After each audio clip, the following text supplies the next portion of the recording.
and the funds that are available to do that. And I know staff spends a lot of time talking with the community, and I just want to encourage, because I know we've had residents that live in Yountville the Crossroad condominiums talk to in the past about their concern about pedestrian and bicycle traffic there at Yount Street and the Yountville Crossroads, how traffic moves through there. So I just encourage you to reach out to them if it's not the HOA for the Crossroads condominium, is to talk to some, reach out, talk to them. Some people have comments, suggestions for that area to try, because they walk it on a regular basis. So thank you. Okay, so I'll ask for a motion and a second, and then we'll take public comment on this. Do we have a motion for approval? I'll move approval of the consent calendar items A through H. Second. We have a motion and a second. So before we bring it back for any further discussion or a vote, do we have any public comment on our consent calendar for this evening? I guess it's this afternoon. It's getting ready to rain, so it's kind of in between. Okay, then any further discussion on the consent calendar by the council? Then I'll call for the vote. All in favor, say aye. Aye. Aye. Any opposed? Any abstain? Okay, we've just unanimously approved our consent calendar for this evening. Now for our guest presentations, and the order I have, we have Napa County Fire, CAL FIRE update, and I think we have Battalion Chief Nate Duraloo here this evening. You can come up to the podium, check and see if we've got the mic on for you. Check. Yep. All right, good. Okay. Thank you. And yes, my name's Nate Duraloo, the battalion chief for this area here. So we've had over the last July, August, and September, we have had a decent amount of calls, going from about 422 calls for Station 12 over the last 3 months, or for those 3 months, with about 158 of those calls being for the town of Yountville, for services of the town of Yountville. And then the rest of them, 127, going into the Veterans Home, and then 129 going into the rest of the surrounding area of the county. And then we did assist Napa City with 8 calls from that station. So relatively, this is about on average for, it's not a big uptick or a downturn of what our normal station is able to provide. So most of our calls for the town itself has been 59% of them is for the medical aids for inside the town of Yountville, with a little bit of hazardous conditions and some public assists, and then 21% of them being alarm soundings. For our assistance going into the Veterans Home, almost all of it, 96%, is going in for medical aids to assist with the Veterans Home. And then, in other words, we've been just actively training across over at the training grounds. As you can see, we're doing some rescue training using our concrete saws for heavy breaching and breaking, things like that, were some of the topics over the last 3 months that we were doing. And then over significant events that we had, obviously, in the county, everyone lived through this, was the Pickett Fire. And something that was very special that for the county fire department this year was we were able to mobilize and activate our first ever REMS team for the fire, which is a rapid extrication module. It's a group of highly specialized people that are able to extricate firefighters or anybody else that have been accidentally injured on in terrain that is not really accessible via vehicle or side-by-side. So ropes and things like that. For about 5% of that organization or that team is all from personnel from Station 12. So very, very cool that we're able to do this out of Station 12, and hopefully we'll be able to keep doing this in the future. So, and then we have, just as we want to, storm comes here coming up, in a couple of hours, make sure that we're driving safe. We've been to a decent amount of vehicle accidents that are starting to happen from the wet roads. And then we do want to welcome, we have two new family members for us over here at Station 12. They're not here today, but we have one of our newest engineers, Brett Watkins, if you see him. He has experience that he came, started over here in Santa Clara unit down in SCU, and he's finally been able to make it up to Station 12. And then we have another one as Micah Munoz, new member to the Station 12 family. So hopefully you'll see them out and about and be able to say hi. And then the last but not least, because it's getting cold, just our quick little safety message as it gets cold. Please, everyone, make sure that if you are burning in your fireplaces, you get your fireplaces inspected, checked out. We're only burning natural seasoned dry wood, not anything that has stains or pre-manufactured stuff like that. So appreciate it and thank you. All right, thank you very much. Questions? Any questions from the council? All right. No? Okay. Thank you very much for keeping us safe. Greatly appreciate it. Good report. And now up, Sergeant Baumgartner is going to give us our update on Napa County Sheriff Office. Thank you, Mayor, Town Council. On behalf of Sheriff Ortiz, I'm your local liaison, Sergeant James Baumgartner, here to present the 2025 third quarter up to September 2025. The first slide, is this a clicker work? Sweet. Calls for service. Third quarter, we're up a little bit from last, you can see is total of 2025. We have about 1,700. Same time last year, it's about 1,600. So give or take 100 calls for service. And this is everything from you called 911 or you called a non-emergency number. That's what this is. Total calls for service. This breaks it down. The calls for service breakdown. This is the most common calls to our office. The 911 calls, I don't get it, but we call them a code 11. Happens with your cell phone out working, dial 911.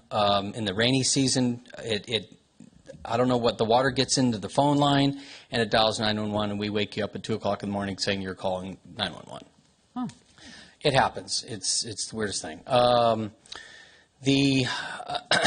added animal services here.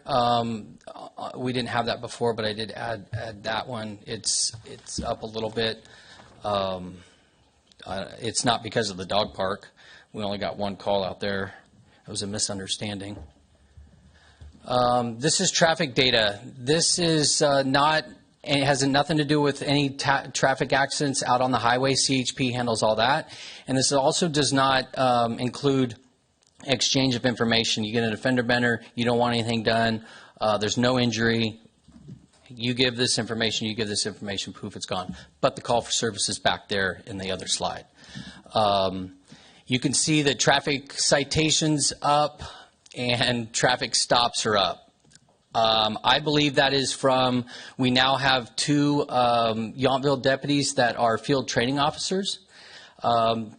Therefore, they have brand new trainees, and they're training that person how to make car stops, why to make cars, look for anything and everything.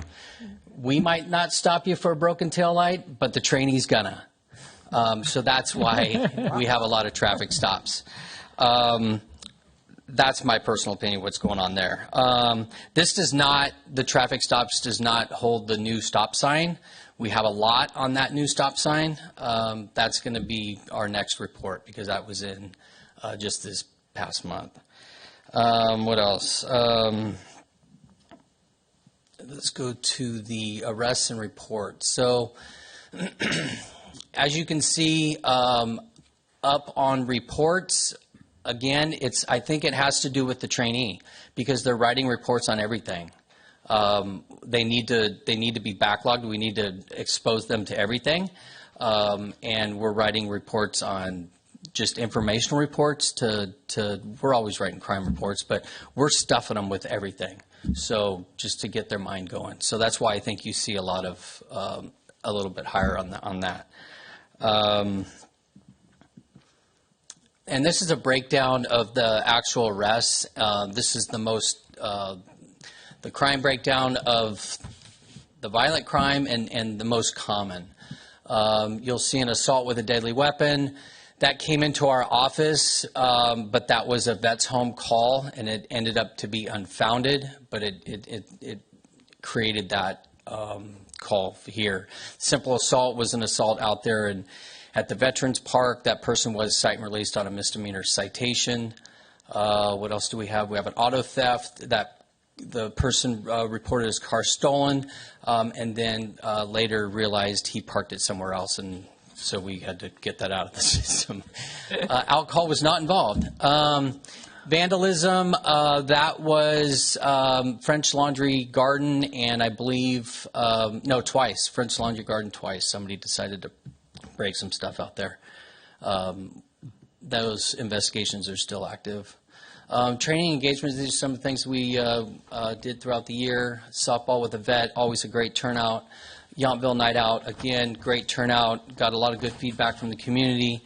We helped the church south end of town with the relic that was traveling the world. What an amazing thing to be a part of. Drug take back, always we have a vault there at the office. People can bring 24/7. They know that. They do it. Breast cancer awareness. I don't know if you saw, we were wearing pink badges, pink patches, and had some pink ribbons on the cars. And then now you'll see some people growing some facial hair for No Shave November. The sheriff doesn't allow us to grow facial hair other than a mustache, but we can for the month of October. So you'll see the blue pins and facial hair. That's what that's all about. And entertainment zones, right? What a great party. We had myself and 2 deputies work the entire event. I would have liked to seen the band go till 10. I don't know what happened there, but wasn't it scheduled to go till 10? No, it was only scheduled to go till 9. Oh, And I then was we had told a it was going mishap till with the 10. Let's sound. wrap it up next year. All right, we'll take that under advisement. Thank you we for your were comment. fully prepared and ready. There was one medical call, CAL FIRE and AMR handled, and there was absolutely 0 calls for our service. So not Good. one call came into the sheriff's office for anything. That's throughout the entire night. That's after parties. That's people stumbling around. That it was once the band. I saw once the band quit, everybody kind of went over to. Yeah, I didn't want to say, yeah. But there, 0 problems. We had a great time. So thank you. And that concludes. Is there any questions I'll be happy to answer? I do have one. Yes, ma'am. May I please ask, under the calls for service, citizen assist? Yes. What falls into that? Citizen assist. So that could be anything. That could be somebody has a question about something. Somebody, we get them all the time. It could be an array of things. It's somebody needs assistance with talking to somebody. Hey, I don't know what to do with this. Sorry to put you on the spot. Yeah, no, They I'm just call trying to think your of the office, most- the I'm local sorry? number? They call your office like the They'll local call the number? non-emergency number Okay. and have a question about something, and that's what that is. It's It's a- not crime. a It's phone not going to be call. an actual. Yeah, exactly. Okay. Or somebody knocks on the window, and we create a card Okay. for every contact. Thank you. Any Sorry, I other- fumbled through that. I do. Questions? Thank you. Yes. Councilmember Knight. Thank you, Sergeant Baumgartner, for your report. A couple of things. I just want to say, I live close to where we put the stop signs up at Weber and Washington, but I think that's just been. I'm glad it's there because I just know over the years, people come down Washington, whether it's the Vine 10 bus or other vehicles, are making that drive around the bend at Hopper Creek, and they're really moving. And so I think stopping at Weber gets people aware that they're coming into a lot of walking traffic. And so I hope there's a lot of people rolling it in the first couple weeks, not paying attention to the signs, but I think it's going to be definitely an improvement for safety and for people to be aware of walking traffic.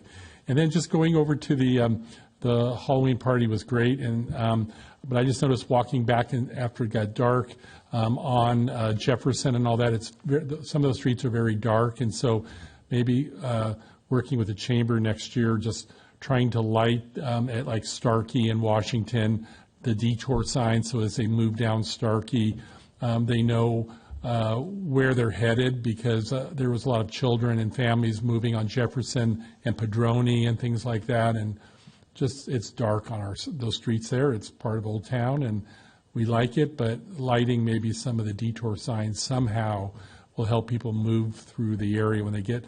Some people seem to have been surprised, even though there was plenty of signage. They got to Starkey and they said, well, what do I do? And so, anyway, thank you. Yeah, noted. Thank you. And to go back to the stop sign, when that first activated, I put a car out there, and people thought that maybe it was just left there. No, it was purposely put there. It wasn't occupied, but sometimes it's going to be occupied and sometimes it's not. So it's just awareness of that we're out there. And Well, thank you. thank you.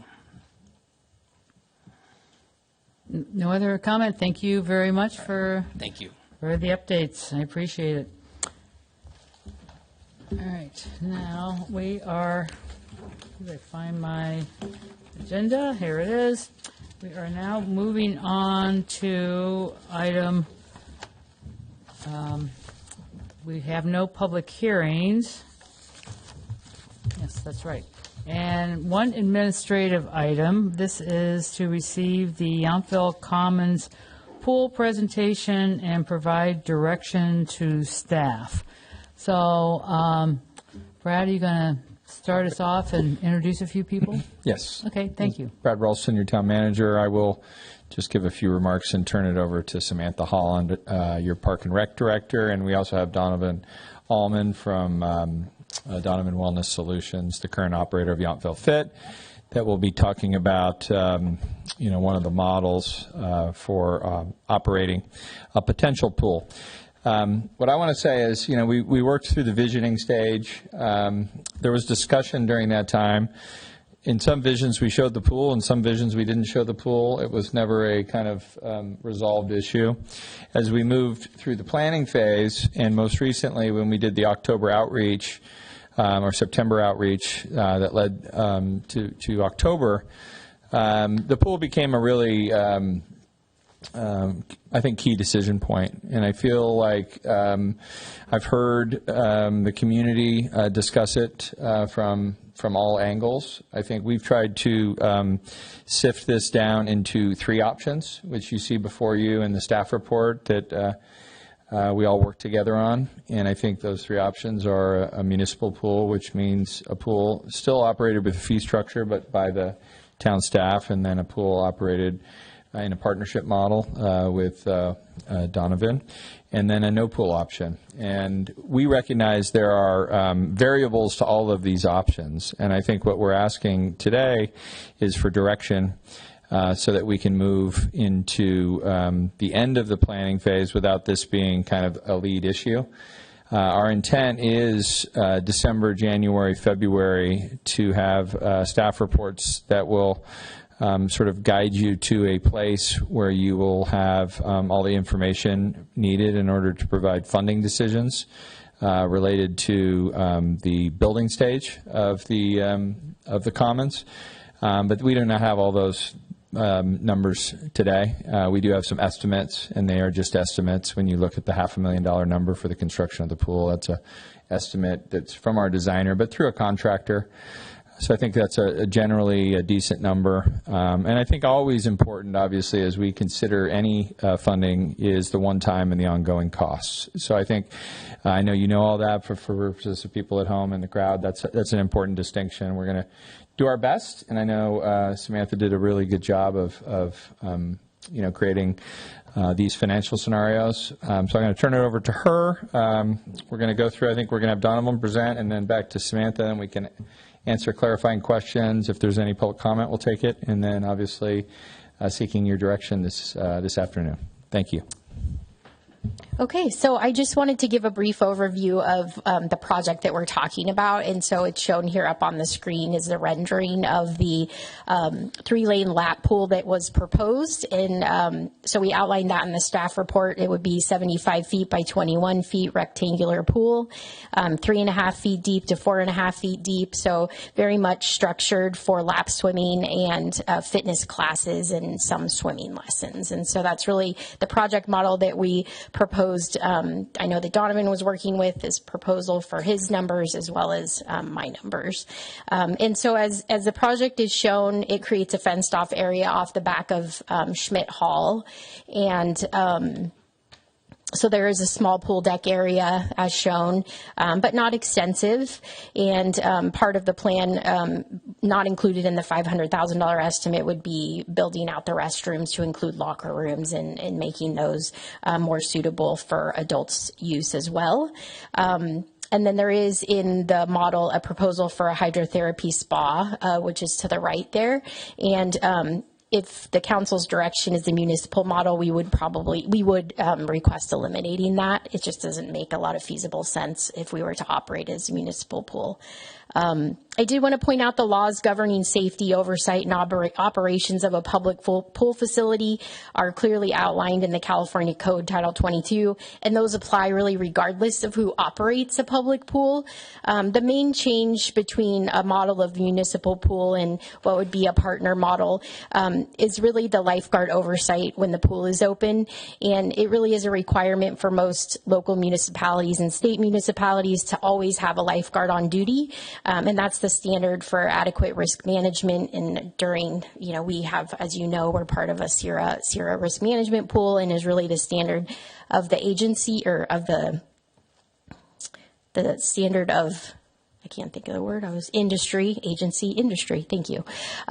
And so there are other requirements that, as far as posting signs, that can alleviate that when it's run in a gym or something like that. So I think you've all probably been to a hotel or a gym where there are public pools that do not have lifeguards on duty. So it's really that balancing act between us being part of a risk management pool and what's the standard in municipalities. So I wanted to make sure and clearly define that for you. And so we're going to start and have Donovan come up and really walk through what his proposed model was, included in your staff report, and I'll also show on the screen, but we do understand it's a little small up there, but it was included in the packet as well. And so welcome, Donovan. Thanks for being here. I want to thank the council members and the town of Yountville for inviting me today. It was about a year ago that I was up here and we were talking about Yountville Fit.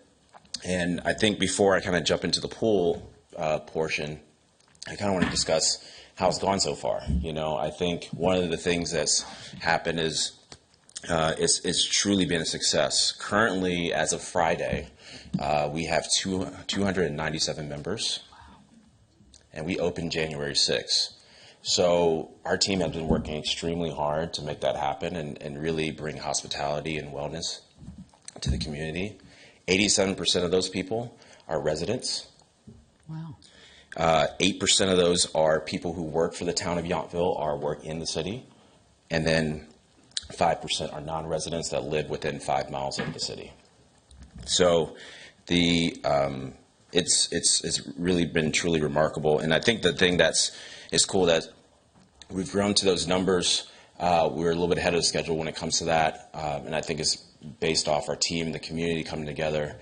But it's not just about the numbers.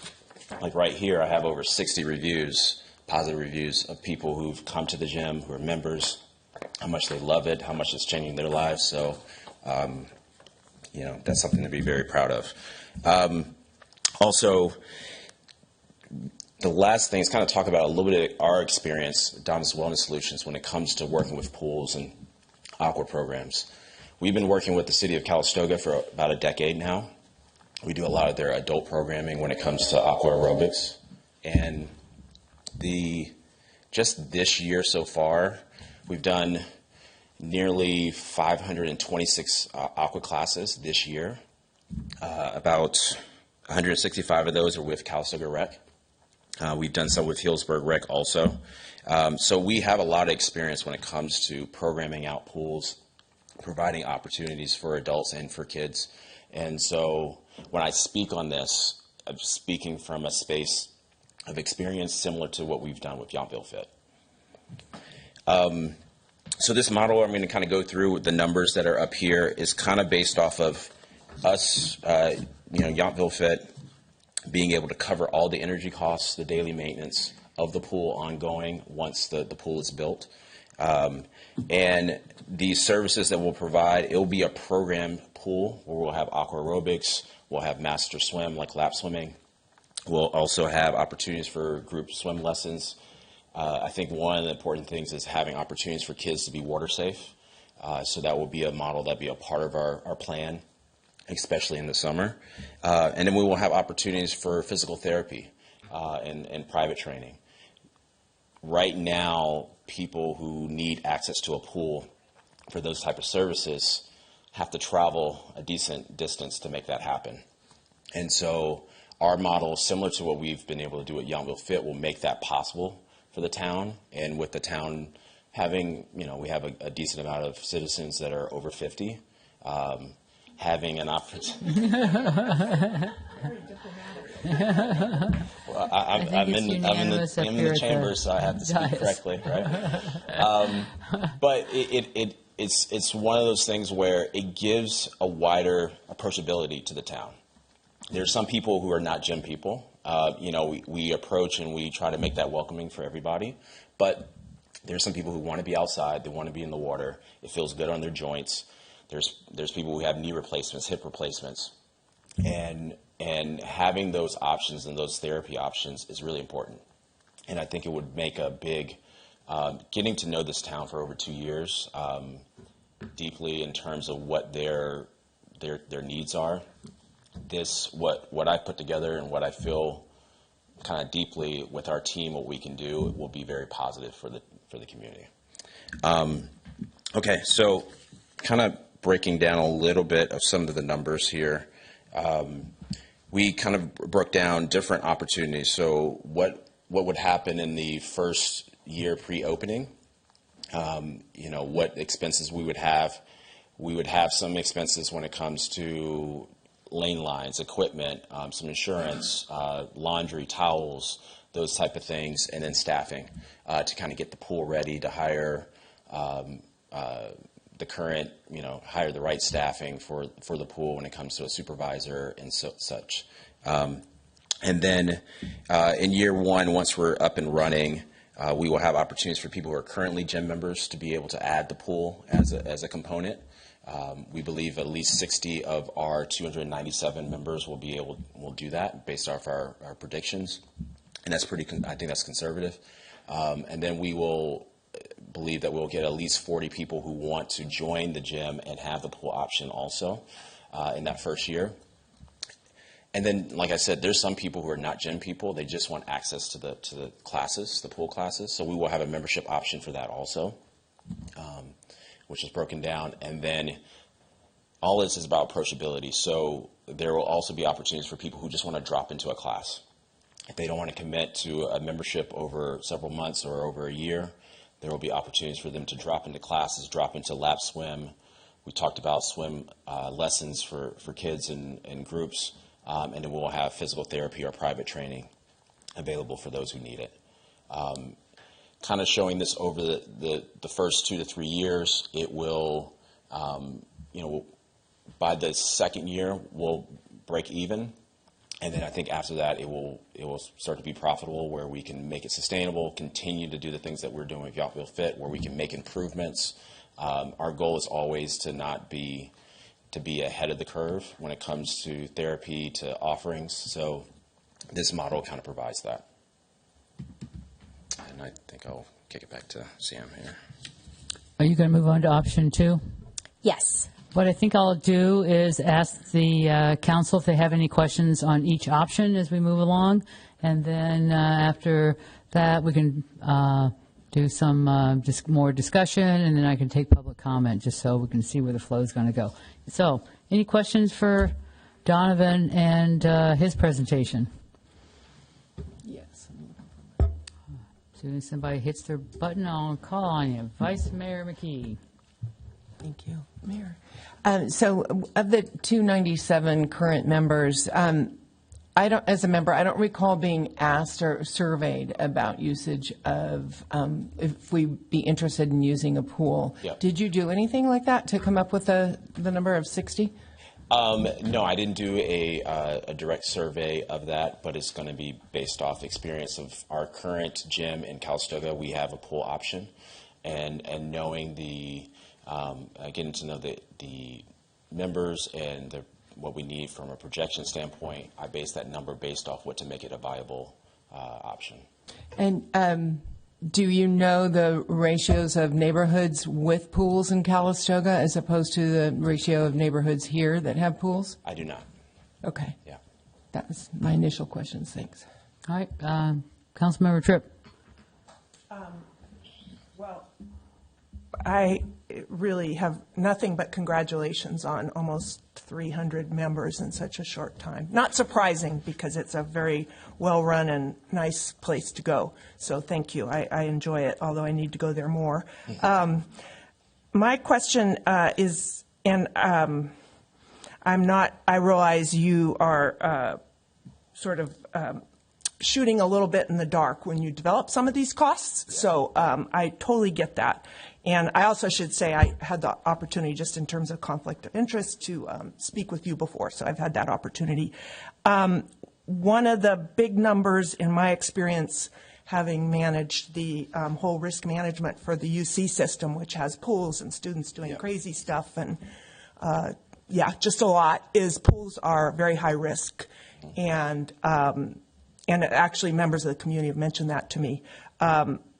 I think your insurance number is probably very light. And I was actually looking at Title 22, the pools regulations, and it's something that the operator is going to has some responsibility, but ultimately the town is going to be responsible. And I think Gary would hopefully agree with that if I read them correctly. Yeah, that's right. So the town will be the owner, obviously. We'll still own the underlying property, but there will be an agreement between the town and Donovan's. There's currently an agreement there that includes things like insurance and indemnity. It will have to be amended to expand the scope to include the pool if the town council gives that direction and it's eventually built. And as part of that amendment, we would be thinking through things like what compliance is required, insurance limits, indemnity, and things like that. Right. Well, and so I was just curious, because you had a number of $70,000 for maintenance and insurance and I think one other thing. Have you had an opportunity, just again, based on my experience, having, as a big institution, worked with vendors to get insurance who are smaller businesses? It can be very difficult, especially for a high-risk activity. And if you add in working with people who have physical limitations, your typical insurance underwriter is going to say, ay, ay, ay, ay, ay. So have you had a chance to look? And I know we currently have $4 million, I believe Gary said, that you're required to have in insurance, which I think is really something to be applauded. But I know your insurer is going to have a whole different view of a pool operation. Have you had a chance to look into what that might cost or what their reaction was? I got an approximation, but not knowing all the details yet of what is the appropriate level that I needed. I do think it's going to be potentially double or triple what we're currently doing. And that right now we pay about $5,000 a year for it. So I've kind of budgeted where it's going to be somewhere in that $10,000 to $15,000 rate. But I have to get more detail to kind of get an accurate rate. Yeah, that would be great if you could get it for that cost. Yeah. That would be a real win. So anyway, so that was one thing I wanted to ask you. Okay. And then, I guess that's really all I wanted to ask you. Okay. So, and to say good work. Thank you. And, okay, Councilmember Knight, question? Thank you, Mayor. I just want to say as well that, Mr. Allman, you reached out to me by email. We didn't talk, but I appreciate you reaching out, and thank you for your presentation today. And so, yeah, I may be the only one in this council that hasn't joined the Yountville Fit yet. It's my plans to do that, but I look forward to that. So I was glad that you just talked about your experiences in town, because we talked about that briefly before the meeting. That I just was looking forward to hearing about, what your experience has been here, and it sounds like adding a pool feature would be a great benefit. I think for our community at our age, and the community, the needs for people like myself that have had knee replacement surgery and water. I mean, 35 years ago, I did an exercise class at what was then Cal State Hayward, was with diving weights. We used that for exercises in the pool, and it was, even at my age then, it was very beneficial. I see the community benefiting from that. And then I always think about just the opportunities with our park and rec. Just being able to invite people that maybe attend our other park and rec to come there and add more people. It might be beneficial for a larger community. And then I also think hopefully at some point, I don't know if the Veterans Home will ever build their or repair their pool up there. There may be veterans too that are mobile enough that would benefit from physical therapy in a pool in Yountville. I don't know if you have anything else. I just wanted to thank you for coming in and making your presentation, and I look forward to continue working with you. So Yeah, thank you for your comments. I appreciate it. thank you. Okay, so I do have some questions, and they particularly kind of, you mentioned our over 50 age group, so I'm going to even talk about, some of even the older ones, because this was a topic that came up at the Allied Council meeting, which occurs monthly up at the Veterans Home. And they found an opportunity to take some of the veterans to Calistoga, no, not Calistoga, American Canyon, the other end of the valley. And the American Canyon pool they were going to, take them down in one of their local buses. And the bottom line was nobody took up the opportunity to go, but they were talking about with some of the older veterans that they had, they need special attendants to actually be present when some of these older veterans were there, and actually have, kind of special programs for them to attend. And the American Canyon pool versus all the other pools in the valley were the only ones that really had that. So is that something that would also be perhaps available? Are you familiar with what that is? I really don't know the details, but just kind of, I'm going to be asking Sam about that too on option 2. So just something for additional information if it comes up about, our very senior population and getting in the pool. So I don't know specifically about that program, but as a company and as we have a lot of experience working with people. Can you bring your mic up a little, Yeah, make sure. sure everybody can hear it? TV We have a land. lot of experience when it comes to working with individuals of all ages and levels. So very similar, we would be happy to connect with the Veteran Home if they're interested in doing some type of program for the veterans. We believe we have the right instructors and team to be able to assist them in that. Okay, and my other question is, if this is part of the Yountville Fit and really designed for fitness or for special lessons, are there some opportunities that would be afforded to you that wouldn't be required, and maybe, I'm not sure who really needs to answer this, that might be required for a municipal pool? So would there be less requirements perhaps that a pool that was associated with a gym that was more programmatic and very controlled and compared to a municipal pool that we should be considering? I'm not sure I know how to answer that. Okay. Sam, do you know the answer? Is there, do we, or maybe even Gary, do we all follow, does everybody follow the same titles?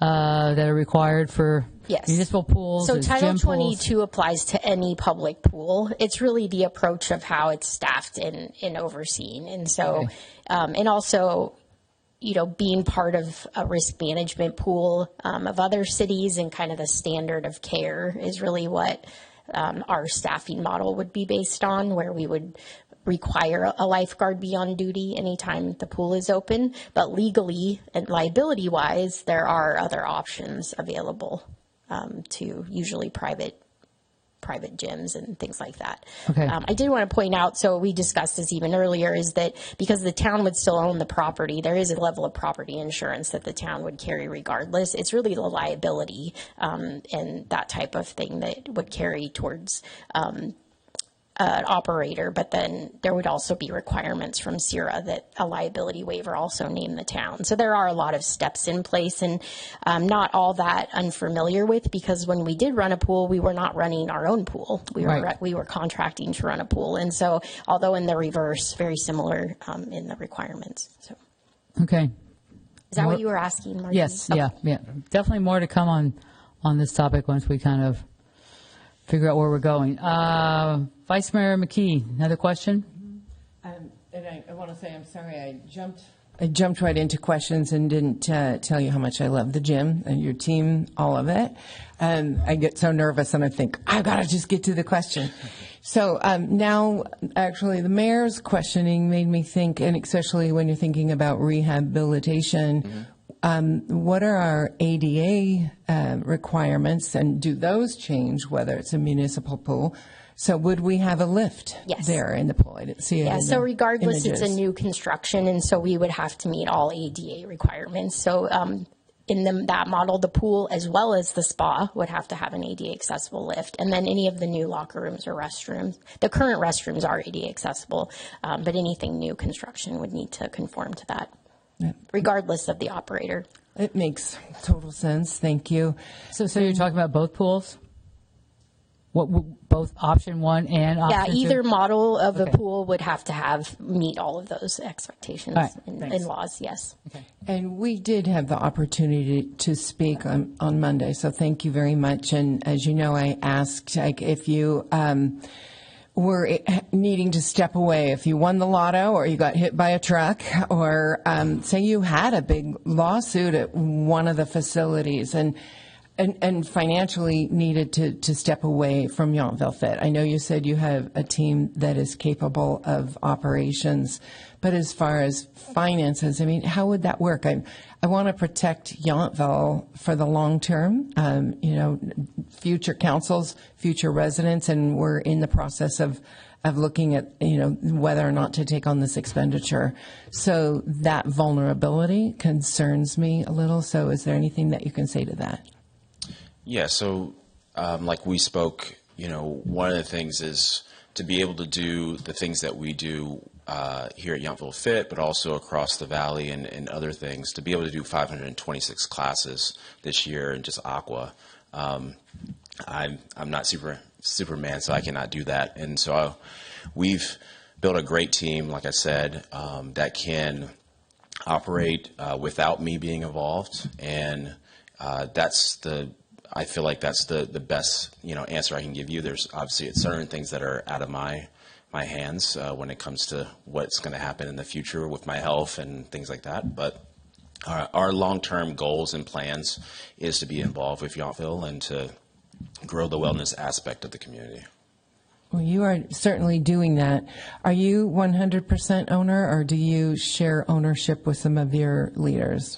I share 50% ownership with my wife. Smart decision. Okay, Yes. thank you. Yeah. Councilmember Tripp.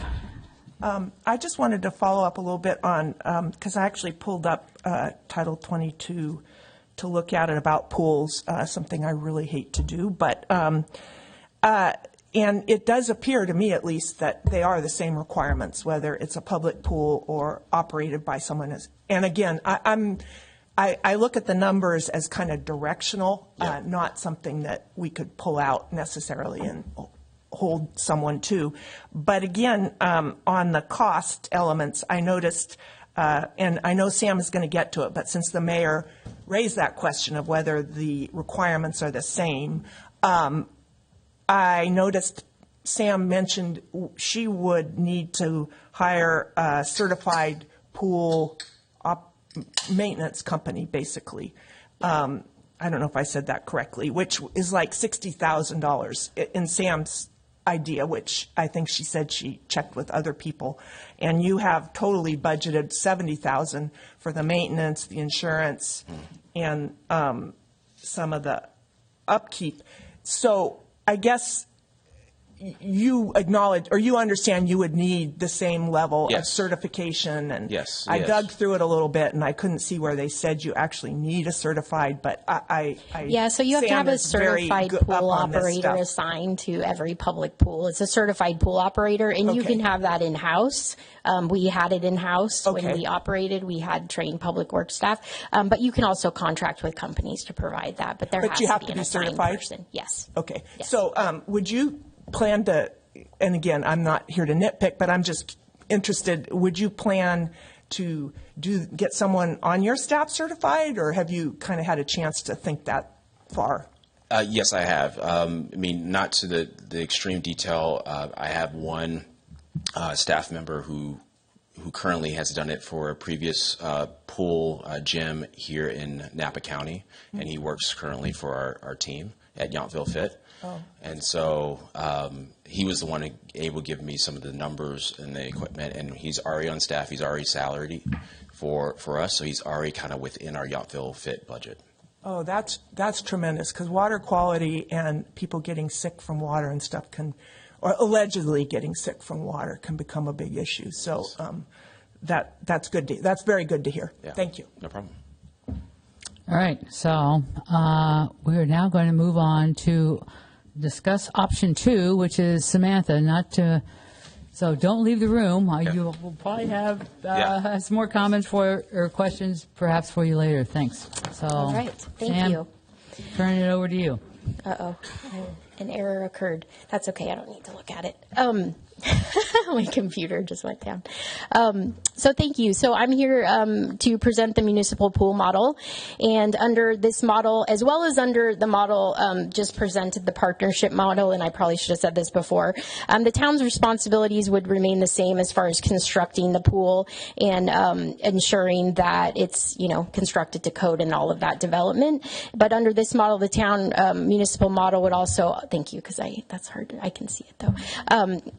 The town would also be responsible for operating and then doing that day-to-day maintenance of the pool, which is something that obviously Donovan would take on if we went with that model.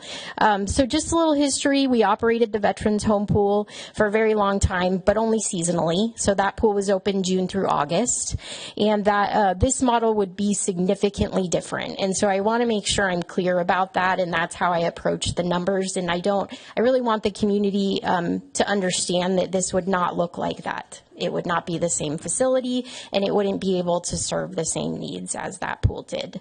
And so under the current design, we really would continue to focus on the same things. And so we would be looking at lap swimming classes. I most likely wouldn't be able to provide the kind of rehabilitation and more medical focus because that's very specialized. And we could probably on a very minimal level have some like public events or open swim, but because of the depth and the size, it's really not optimal for that either. So really would be a class and teaching type facility. So the estimates that are shown up on the screen that were included in your report show it being operated on a fee-for-use basis for lap swim, swim lessons, aqua fitness classes, and programs. And so very similarly to how we do things now, residents and visitors or people from outside of Yountville could register for programs and services through our Parks and Rec department, and then our staff would be responsible for everything. So the town would be overseeing the pool and assuming all the costs for the utilities, power, gas, water, regular daily maintenance, including, those daily chemical checks, the things that are dictated under Title 22, custodial services, all the things, that are going to go along with it. We'd also assume all the liability and other insurance that would be provided through CIRA, our risk management or risk pool. And the town obviously would still be responsible for funding the planning, design, and construction. So in your packet, I outlined, it was the first year. I did do kind of a 2-year budget on that, and that was shown as well. So I'm anticipating in that estimating 27 hours of programming 6 days a week. So the pool would be closed 1 day a week.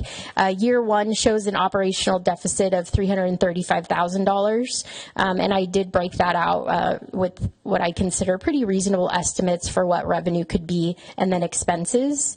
And I can go into more detail if you'd like me to on kind of what played into those expenses or answer any questions as we move along. And then the year two deficit, obviously things just kind of keep going up because each year we see cost escalation. So that subsidy would be anywhere from $335,000 to $355,000 over that first 5 years. And that doesn't include any of the capital improvements or emergency repairs. You know, the town would still own this asset, and it would also apply in any model that over time there are going to be capital improvements that are needed as far as deck refurbishment and things like that.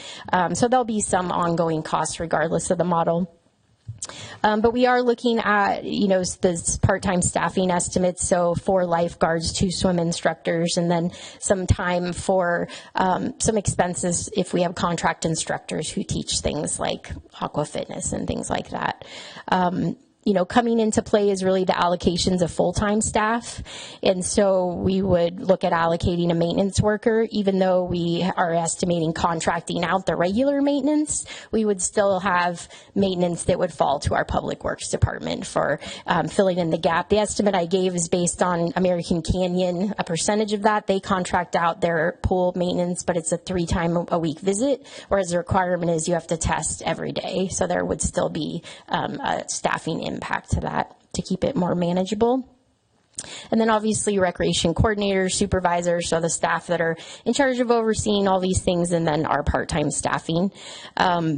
And so, this, I wanted to make sure and say, we did not conduct any type of analysis on if we can absorb this into our staffing model as is. That has not even entered into the equation here. I did discuss with John the ability to contract out versus take all the maintenance on site. But yeah, so this doesn't, although these FTEs are low, I don't know how or if we can accommodate them into our staffing structure without having some other things go away. So I just want to make sure that that's clear. I did have a bullet. Regular pool maintenance would be contracted out, with the town being required to have a certified pool operator to remain in compliance.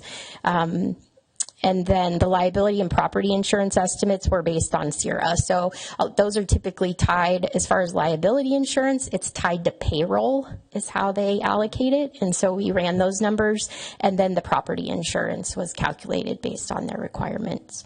And so another consideration into this model is really that, even up until the time that we did decide to not reopen the Yountville community pool at the Veterans Home, there is a shortage of lifeguards nationwide. This has not changed.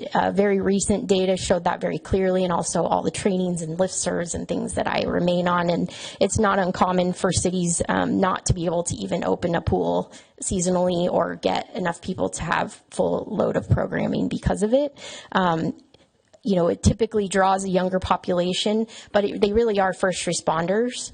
They're trained to a pretty high level as a lifeguard. And so when, you're paid more to take a less intensive job and or just the requirements of kids these days, there's just a lot of reasons for it, but that can be a challenge. And so especially if we're trying to staff lifeguards on the day-to-day, during the school day, there's going to be challenges there as well. So I'm happy to answer any detailed questions or anything that I may have missed regarding the municipal model. And once we go through that, we can then discuss option 3 as well. Okay. Questions from the council to Samantha on option 2? Councilmember Tripp. It was a really nice report, which is not surprising, very thorough, and I liked the fact you looked through the staffing. My question again is, and just to get a general sense, I realize the net numbers, at least the way I'm looking at them, are directional, not precise. But some of the costs in your model that lead to the $335,000, we would be paying anyway, right? Like property insurance, we would have to pay that, which is Yes. So we would, 22,000, yeah, 500. We would not incur the liability insurance cost. That would be passed on to the operator with the requirements that, specific waiver language and things like that. But we would not incur that. But the property insurance we would. And then any of the, obviously we incur the whole expense for building it. But otherwise, for the most part, the way that we've structured it and the conversations we've had with Donovan to come up with his numbers, we're really inclusive of everything else. Okay. Yeah. And this is a little bit broader. Well, I did have one question on the lifeguards, because and this probably says something about why about my view of a pool, because I was going up this summer to St. Helena to their public pool, and they have a lot of lifeguards, but they all disappeared in September because I think all of them went to college or back to school or whatever. Is that ever a possibility to recruit? I think it's probably because they have a very active swim team. So there was like so many young lifeguards up there. Is that ever a possibility, or was that something that you were able to use when you staffed the pool up at the Vets home? Yeah, so it's a great question, and I think a lot of them are students, and so you'll see that most pools in our area change their operations significantly when school goes back in session. And so I talked with Calistoga, St. Helena, and American Canyon, who all operate to a certain level year-round, but not like they do during the year. So, Calistoga has a partnership already with Donovan's Wellness Solutions to operate classes in their pool. American Canyon eliminates rec swim totally, and they just offer classes. And St. Helena, I think, is really limited to their swim team operations during the out-of-school time. So I think that there may be an opportunity to pick up a few here and there, but I think the challenge we'll find is really our residents want things to occur during the day. And so unless, we kind of really go full robust and maybe looking for adult age lifeguards to get certified and things like that, I think we would have to definitely approach it differently and be flexible, that if we're not able to staff it, then things will have to be adjusted, which, I'm sure the community would not appreciate either. No, we it's like tricky. our service. We like our service. And then the other question I had on the public pool option, and this is probably more of a Brad question. So I just stood back and was thinking about why not a little bit bigger pool if we're going to look at a public pool. And is it a space constraint? Is it a use constraint? Because a little bigger pool might allow more recreational swimming, more of those kind of activities. I'm guessing. So that's my question. Is it a space constraint? Because right there we've kind of narrowed the focus because we've said it's a lap pool. The far end is only 4.5 feet, which is probably a good safety thing, but kind of limits the recreational use. So has the council have any input on the size of the pool if we did go municipal, or is that already a done deal in your mind? Well, you can see you got the building on one side, you got the parking lot on the other. So, obviously you could expand into the parking lot, and we'd have to analyze what that means in terms of parking. And then you keep going, you got buildings again. So the Commons has been driven by the housing question, not the pool question. I think you do always have discretion, of course, to tell us to look at whatever you like as obviously as a group. So we haven't studied it, to answer your question. I think it had been it had felt, let me put it that way, that because of the costs of running a municipal pool, that it wasn't a priority. It didn't come up through strategic planning or goal setting. The idea of a municipal pool, if it had at that point, then we probably could have put more time and energy into the idea of more of let's call it a recreational pool versus an exercise pool. I do think you do sort of bring, when you go from shallow to deep and you start talking about different models for operating, I don't know, was there a diving board up there? Yes. Yeah, so diving boards create a whole nother issue. So I think those all become little variables to a recreational pool that we could study. And I do think because of the parking lot, you see kind of how the shape was. This shape of that I guess that angled fence was, per the civil engineers, really an efficient place to do that wall, both from a parking geometry standpoint and also a grading standpoint, because we do have a grade change that we're dealing with throughout the site. So those were the thoughts that kind of, I guess, went into what you see before you today. Okay. Because it is possible, I've been visiting the public pool that is up at Truckee, and they do have exercise lanes and then a smaller area where the kids can play. And so you have the adults doing their water walking. I don't need to tell you, you know how that works. Okay, so my other question is to Brad. I'm trying to sort through the building out of the facilities, the bathrooms and all that, which Yountville Fit, in case people don't know, right now, it works really well, but you have to leave the building to use the bathroom. Would we be, and I guess I have two questions. My question is, would we be building out the bathrooms anyway, with or without a pool? So that's one question, because that seems relevant to me. And then if we have a pool, are the facilities for showering and whatever else people have to do more expensive if we have a pool than if we just built it out for Yountville Fit? And then so those are my questions. And then the final one is on the $500,000.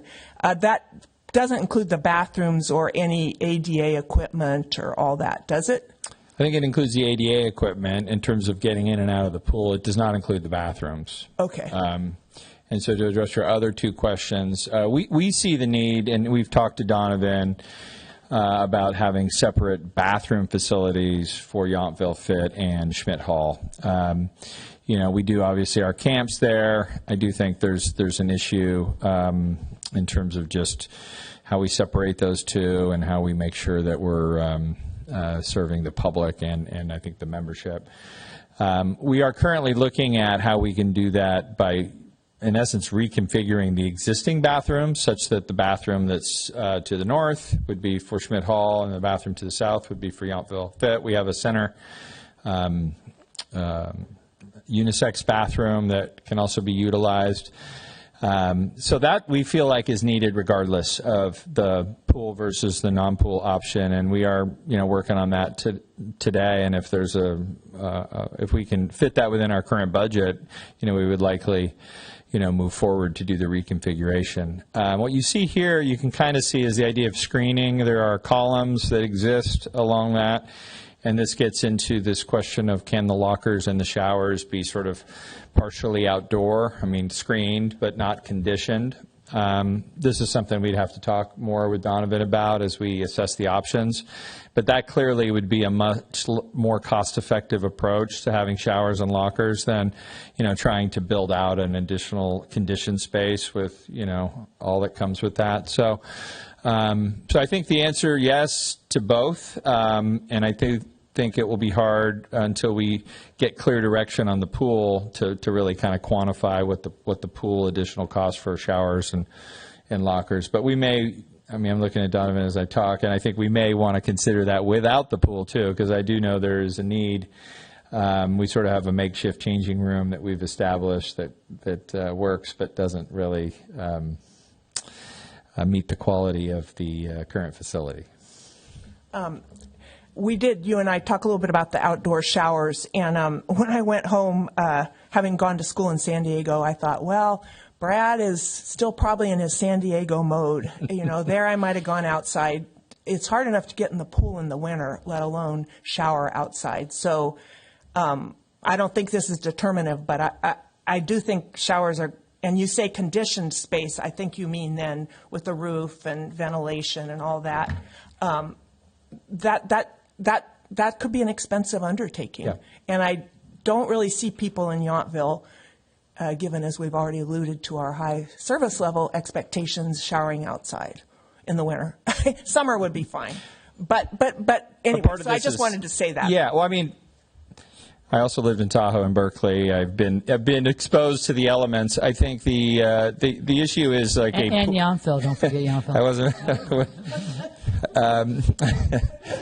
Both, but I think a pool. Remember, a lot of that is showering before and after you get in the pool. It isn't like this same experience as a locker room experience. So those are all variables. So yeah, no, I agree. Like if you're washing your hair, you're not going to do that outside. But this also gets into, a lot of the questions in terms of the operation of the pool for locals versus for out-of-town folks. So I think the bathroom is something we will work on.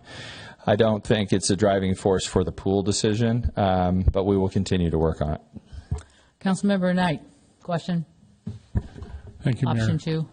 Yeah. Thank you, Director Holland, for your report. I guess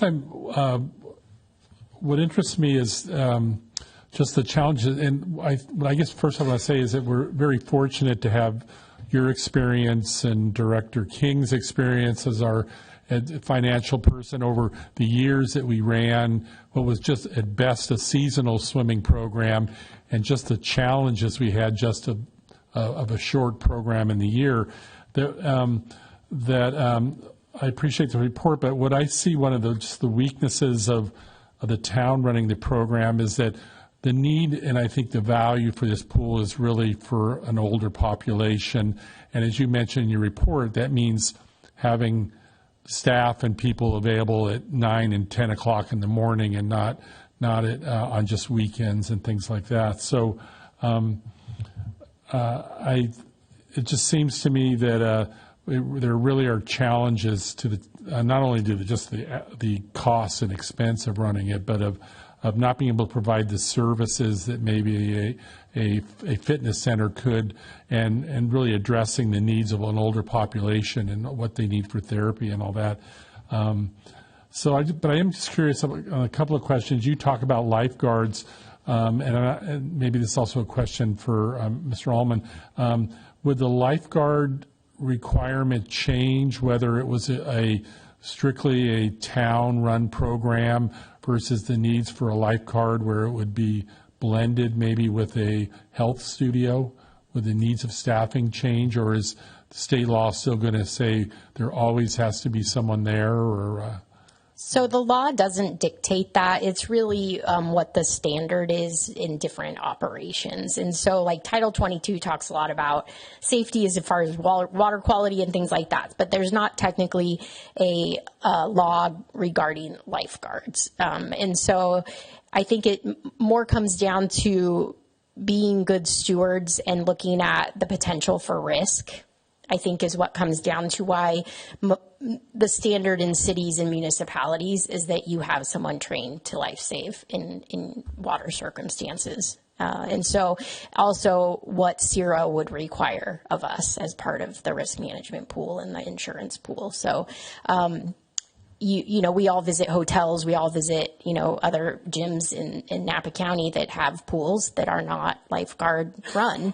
but they have other requirements. So they have to clearly post that there is no lifeguard on duty, and have other, liability risk waivers and things like that as well. So. Okay.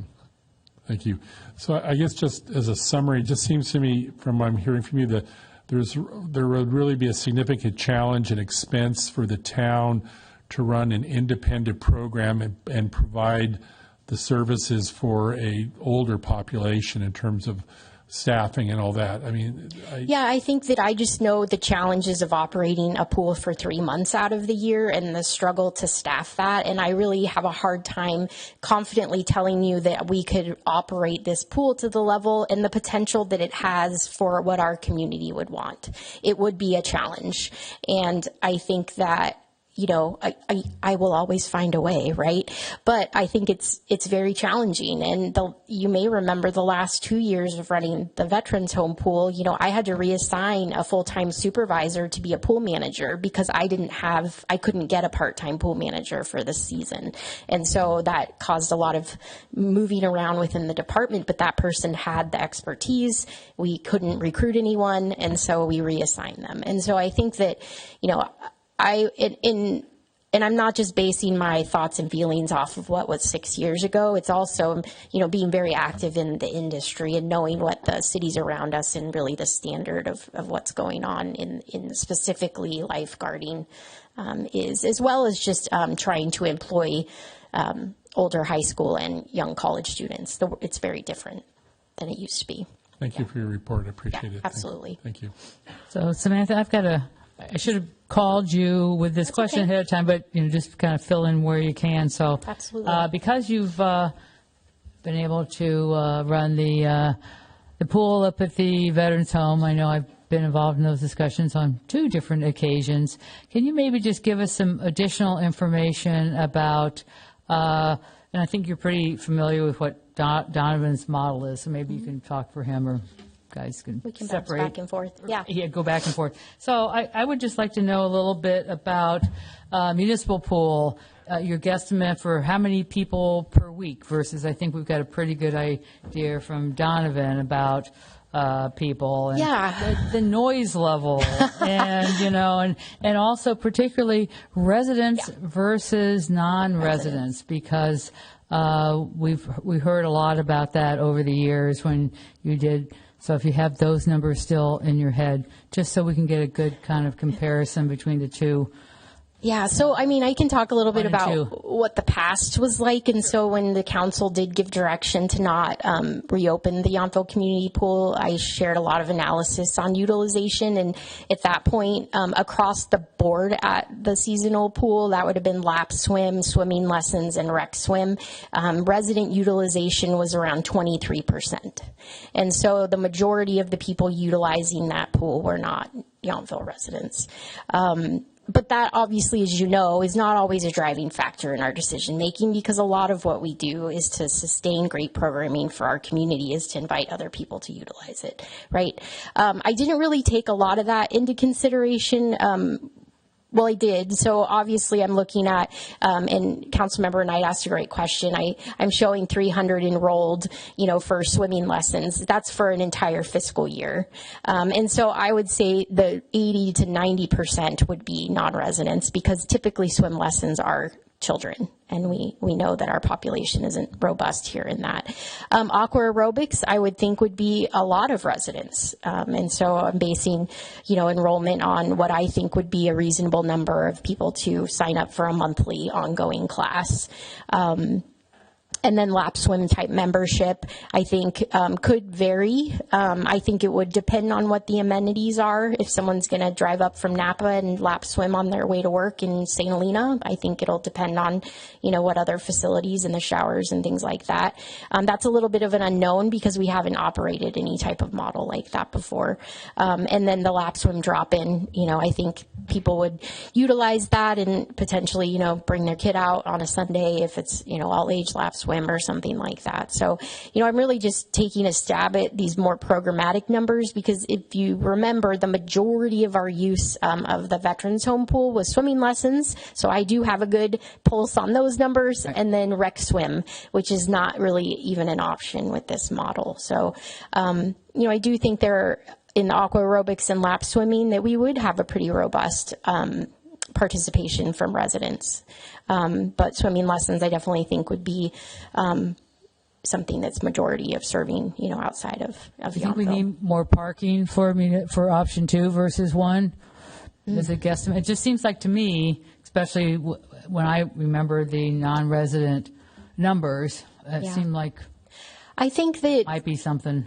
The space is not very large, and so we would definitely be, limiting the amount of participants at any one time, and we would have to look at not just the pool facility, but potentially limiting participation because of parking as well. Okay, So just because the availability, what you sketched out, okay. And Brad might. But I mean, the only thing I'd add, and Donovan's already done this with his rate structure, not that we couldn't, as the town, create that disparity between resident and non-resident. I mean, clearly the difference between the former pool and this pool is that this pool is in town and most people can walk and bike to it. So I think that's an interesting question, and I do think as we get into this, if we saw like a parking issue because we had a lot of non-residents who wanted to use the pool, this is likely something we could manage, because I feel like, again, you have the ability to establish a rate structure. And I do think we know, at least generally, what the other pools in the valley cost. Right. Because I know there's one in St. Helena and one in Napa. I think the Napa one's probably the most affordable one. So for out-of-towners, like, we wouldn't want to be the most affordable option. We would want to be the most affordable option for our residents, right? And I think that would drive the numbers quite a bit. And one last thing, because maybe I said something that you haven't answered yet, but noise. I mean, that's something I know that, we've had a lot of our local residents are already kind of talking about, they've had a pretty quiet Yount Street, and we have some condos nearby. I would just imagine that we're going to have a lot more noise when, we have a municipal pool than when Donovan is like saying, okay, lap pool. Yeah, I think do your laps, we're not proposing that this would be a recreational swim pool. So I think the sound impacts would be very similar regardless of who operates it, because just the structure of the facility doesn't lend itself to having it be open for family rec swim. We might offer family hours on a Sunday for a short period of time, but the size of the facility is going to limit how many people, which will okay, but that's a very good point. I don't think that really sunk into my brain until you actually said it. If it was a rec pool, absolutely. Screaming kids everywhere and lots of yelling to not run. So, those are the two hot. But yeah, I think in this model that's being proposed, I don't believe that would be an impact. Okay, that's great that you kind of clarified that. Councilmember Reeves, questions? If somebody else has more questions, then I would yield the floor, but I was thinking we were ready to talk. Oh, okay. Well, I have the one last option to go over too. Okay, then I'm going to move on to option 3, and then I think this will require fewer questions. Yeah, probably. So we just wanted to make sure it was comprehensive in what we were showing, that if the council's direction, you can go in a couple ways tonight. We can go back, once you discuss, we can go back to PRAC, get more information based on your feedback. And one of the options could still be, could be not to build the pool, obviously. And so we wanted to show you what the alternative could look like to continue to have that be, recreational space or program space. So this would be an option of, if we didn't build a pool, it could be a general use, basketball sport court that still has accessibility to everyone, that would be in that general area. It wouldn't be programmed per se, with the exception of like mini sports or other parks and recreation programming. But we wanted to show you what, that space could look like if it's decided that we won't be building a pool there. So that's option 3. Okay, questions on option 3 from the council? Vice Mayor. I don't see any seating area for this model, and there was limited seating for the municipal. I mean, I'm also thinking about our new neighbors that would be at the Commons, and I know this pool or sport court is not specifically for them, but I look at what we're doing, and I'm trying to think 10 to 15 years down the line of usage and what could be needed out there, and not exactly knowing everything that's planned with the Commons. I'm thinking about the people that are working, that quick come home for lunch and want a place to sit outdoors for lunch. And so I'm trying to figure out where that would fit into any of the models. Obviously, that wouldn't be the case for Yountville Fit. Yeah, I think these are just renderings, and there are some benches here on the side, but with the pool model, then you would bring in movable furniture. So there would be chaise lounges and seating and that type of thing, all fenced in, of course. With this model, we show some benches here. There is space that we could put more benches out, but I think as you've seen in the renderings of the build out of the potential of the facility as a whole, there are a few other areas people could There's some do places those to, things. to sit and just chill in between shifts. Furniture's easy. I mean, Yeah, in my yeah, opinion, but you can put I picnic guess if the tables and pool stuff. got bigger, that would reduce that. But Yeah. I just want to make sure that we're thinking about everybody on site there. And this might be more for Brad, but what phase would this, I know the locker rooms and any changes are, you said phase 0, so more effective or more sooner rather than later. But as far as building out this space. Well, first, let me say that the sport corridor, what you see before you, as Sam just pointed out, is a rendering. It could be blacktop, right? It could be the existing asphalt. Now, if you wanted a basketball court, you need to level it. We have camps that utilize this space. So what we were trying to show in this illustration was that, basically a standard basketball court sort of fits in that space. How it gets striped, how it gets improved, I just want you to know is totally up in the air. This isn't a proposal to do this, fancy. We took pickleball off this one, just so you know, because I didn't want to get the pickleball people thinking we were proposing something, because there's noise issues there. So this is just simply a multi-purpose court, but truthfully could just be blacktop, just so you know. I think the question of phasing is going to be a question that is going to depend obviously on the funding that's available. And I think, $500,000 is not chump change. Whether that fits into phase 1 or phase 2, I think it would have to be built if we built the pool in one of those two phases. I don't think you would wait. You could for phase 3. But as we look at phasing, we're still trying to figure that out because we're still not clear on kind of what, funding, cash, financing options you do have. I do think there is benefit, economic or efficiencies of cost if you built it in phase 1, because when you're moving dirt around, especially with the machines, digging a hole, building a pool is more efficient than, when you're building vertically. So if it was affordable in phase 1, you would probably get your most bang for your buck, but I also don't think it's necessary in phase 1. So this will become a trade-off, I think, assuming you give us direction to move forward on the pool, for you to consider in February when we have hopefully all of those options before you. And then if there is an option to build it in phase 1, then we can try to quantify how much that would save you versus waiting until phase 2. Councilmember Tripp. Just in terms of, Sam, the pool versus no pool, does the pool have any impact on the children's programs in the summer?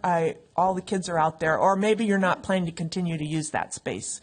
Yeah, no, I think, we talk a lot about it, how the development will and the phases of the facility as a whole and their impacts. I think our goal is to maintain space for the kids that camp to be there. And so I think that either one,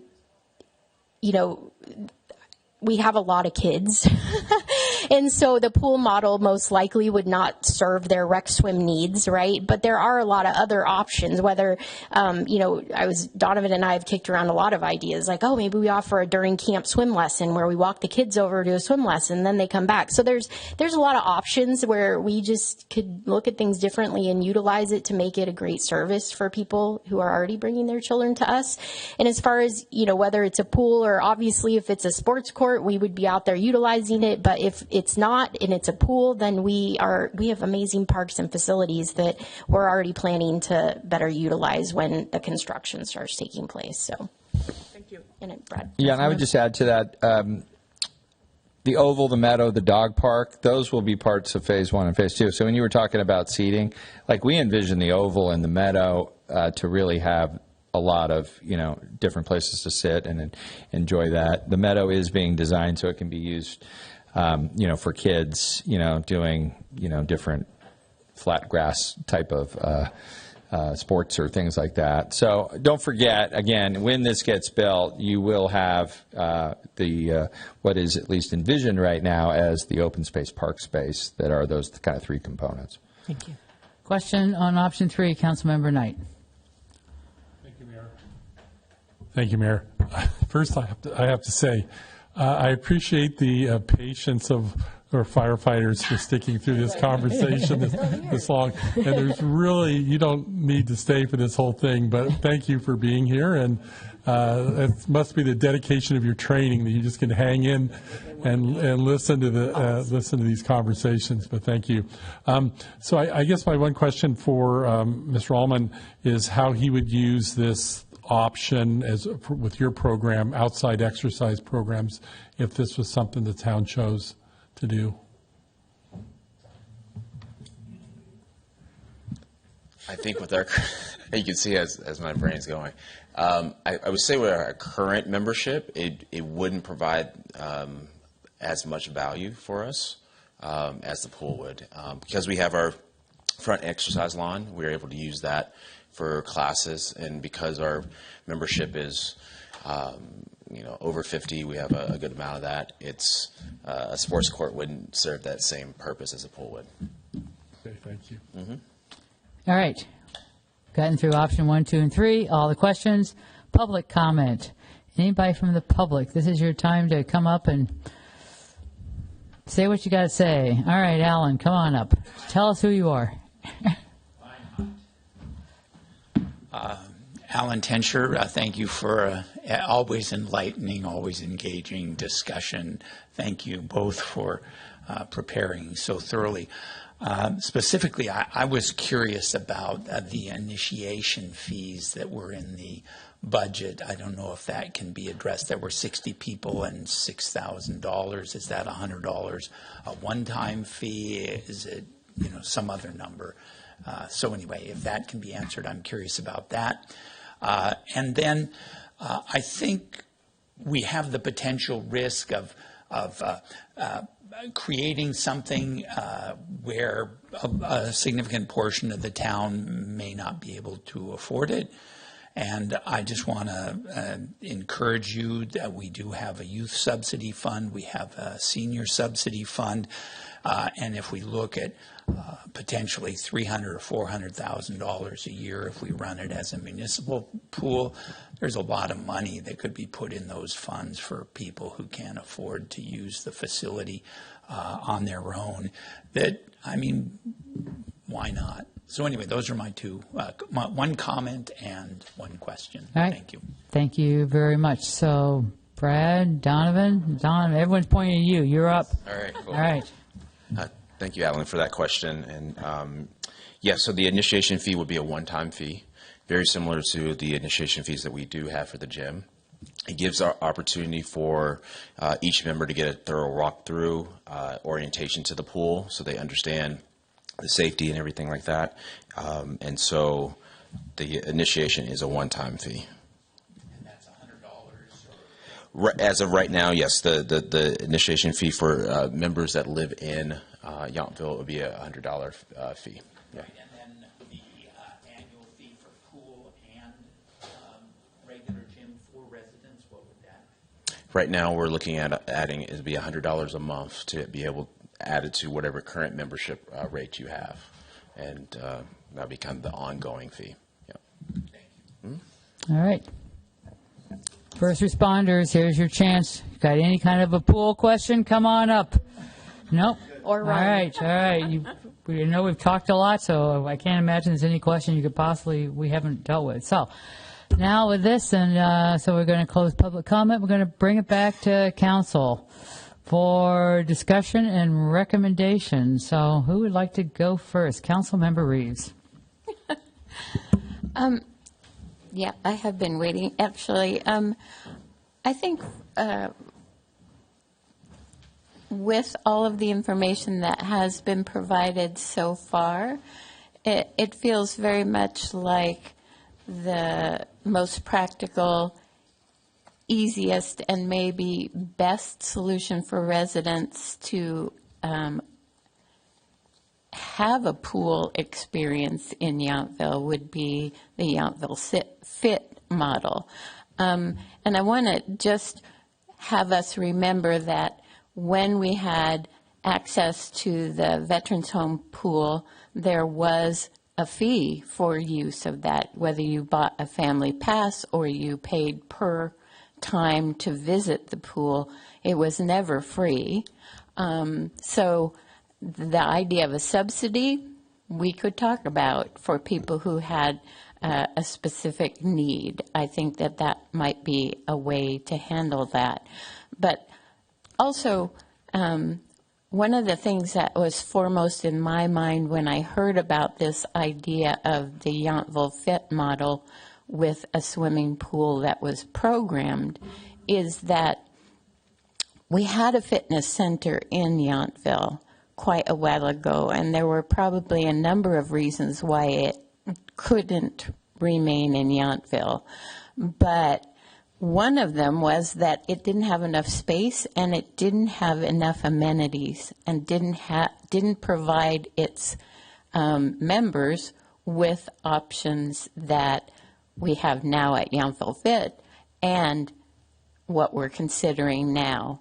There are a lot of pools in other fitness centers around the valley, and it just feels like yes, we have a lot of private pools in Yountville, but not pools that are accessible by the general public in Yountville. So even though Rancho might have a pool, they don't have a programmed pool. And We actually do. Do you? We have classes. Oh, okay. Well, but we're not able to access those things in general. So I feel like the idea of our demographic and the use of the pool, providing swim lessons for children on top of that, makes way more sense than a municipal pool where it would be sort of like that, but not open as much and not providing as much programming, because we maybe wouldn't have the ability to pay a lot of people to man it. So I feel like if we're going to build a pool, it should be in conjunction with the Yountville Fit model. But I also would like to hear from the Parks and Rec Commission, because I think it's important to hear more voices and get more input about that. But I'm not really interested in spending that much money and getting not that much more out of that money than the partnership model with Yountville Fit. So that's my 2 cents. All right, thanks. Councilmember Tripp. I wanted to thank Pam, because that was actually very helpful, because I knew there was a fitness center that didn't get long-term traction. On the pool versus no pool, I sort of do a decision tree, pool versus no pool. I have to say I've asked a lot of people, and it's about 50-50 as to whether people think a pool in general is a good idea. So that kind of frees me up to use my own judgment, which I'm coming down on the side that a pool would be a very good amenity for Yountville. A lot of people around here do have pools, but then there's people like me who don't. And really, you have to drive quite a while south to join a pool. And I'm only aware of one pool in St. Helena that you could join a membership. So I do think Yountville might be really benefited by having a pool. And in terms of the cost structure, I do think the Yountville Fit approach makes a lot of sense. Many public agencies we are essentially outsourcing a function, and they do it in part, at UC they outsource dining halls, and many entities outsource maintenance because it allows you a lot more flexibility. You don't have to, when you need to downsize or upsize, you can hire people. You don't necessarily have to be paying large pensions. So I'm not saying something that's new, but it does allow a lot of flexibility to use an outside contractor who then themselves may use independent contractors and not have employees. So I would think I would tend towards supporting a pool and having Yountville Fit run it. I think it's a very nice thing to be able to support a business that's been valuable and has a long experience in the Valley and in North Napa County. So I really like that idea a lot. And then the only other thing I wanted to mention, we didn't talk about the master parks plan, but as I recall, and Pam, Samantha can correct me, a lot of people were very interested in a water, some people called it a water feature.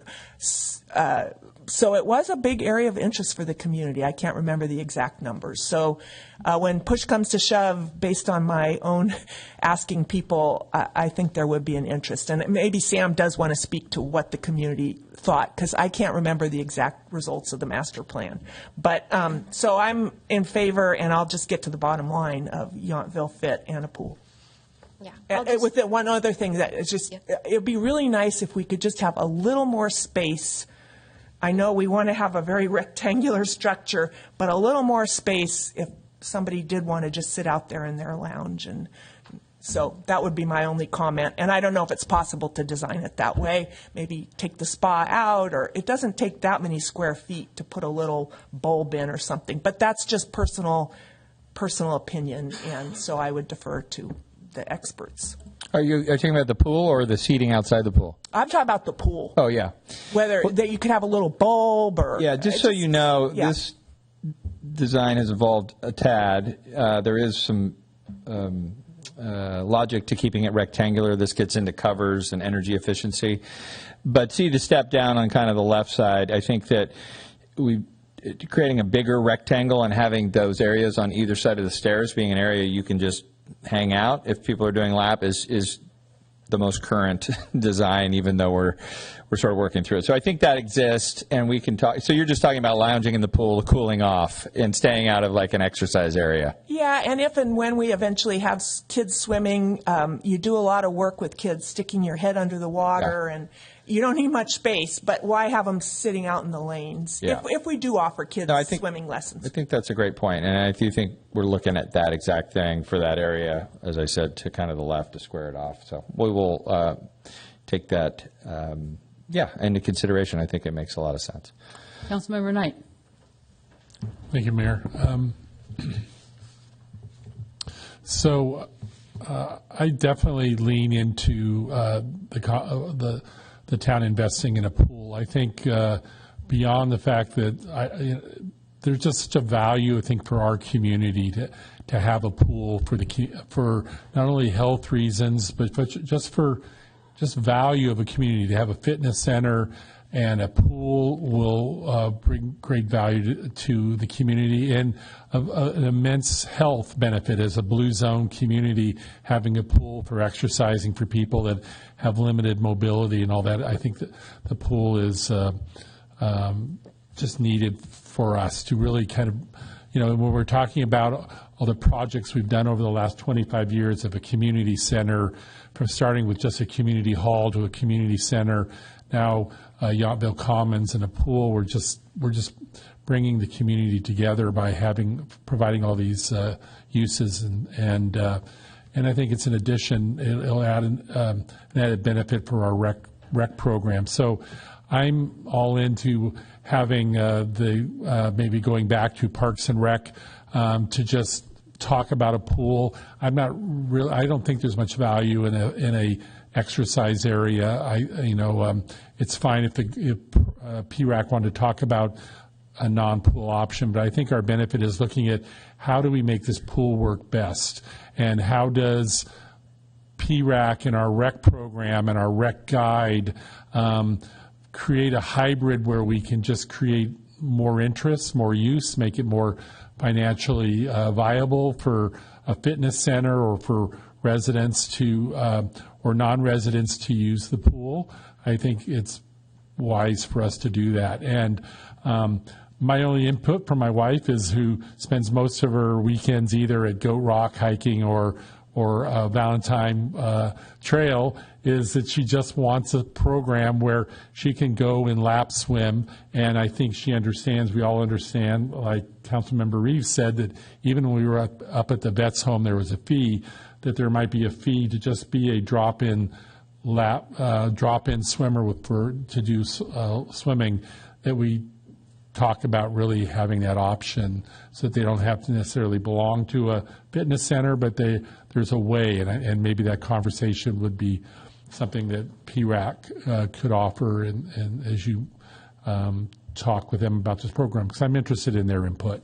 And so thank you, Mr. Allman and Director Holland, for your reports. And it's been a good conversation, and I think we all, a beneficial one as we talk about what we're doing as a part of our development of the Yountville Commons. Thank you. Vice Mayor McKee. Thank you. I am echoing basically what Councilmember Knight said. I mean, as we are developing this space, because Yountville is built out, we're not going to have another opportunity to find space, or I shouldn't say we're not, but we're unlikely to have another opportunity to find space ample enough for a pool. I also, I don't dive in specifically, but I lean in towards the Yountville Fit model because I see that's the only one that is viable. I do worry that we do have a lot of pools in town for the largest communities, so I would want to work through Parks and Rec to refine the numbers just a little bit before we make such a commitment. I know you have people on that commission that have pools in their communities and have opinions, but I think we're getting closer to saying that this would be a good benefit for the town members and an asset that has been asked for, but I would like to just crunch numbers a little bit further before we as a council make a commitment financially. All right. Thank you for that.